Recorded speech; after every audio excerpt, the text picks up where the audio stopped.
Yan. Tapos yung last layer will be ultra white na stronger coverage. Nga pala, shout out to Hero Paints. Thank you for always sponsoring yung mga projects natin na custom repaints. Thank you very much. If you want to know more about Hero Paints, punta lang kayo sa Lazada or Shopee.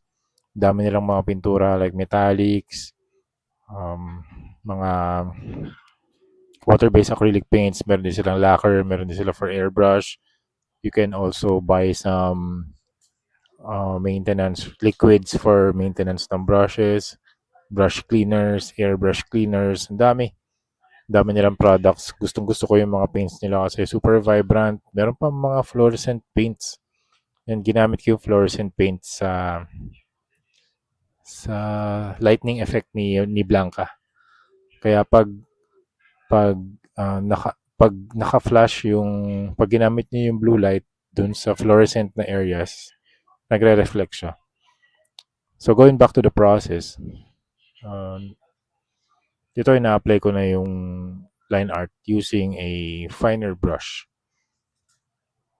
Yan, kasi fine details na yung kailangan nating gawin. Yan. So flicking motion pa din, just like when I do my comic book style of illustration sa paper. Sinisimulate ko lang din dito kung paano ko siya gagawin sa 3D. Ito kasi yung 3D version, tapos 3D version sa action figure, and then 2D artwork naman sa paper. Kaya nagpa-practice din ako ng comic book illustration sa paper din. Yan, ito na yung mga fluorescent na paint na ginamit ko sa lightning effect. Super ganda ng Hero Paints talaga. Shoutout talaga to Hero Paints. Sobrang ganda. Thank you very much Hero Paints. Ayan, dami nilang kulay. Sa green pa lang, ang dami na nilang hue. Different hues, different colors. Meron silang mga vibrant colors, desaturated colors. Very, very cool.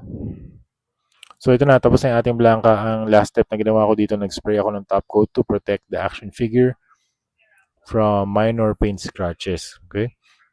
So yun mga ma'am sir, that's it.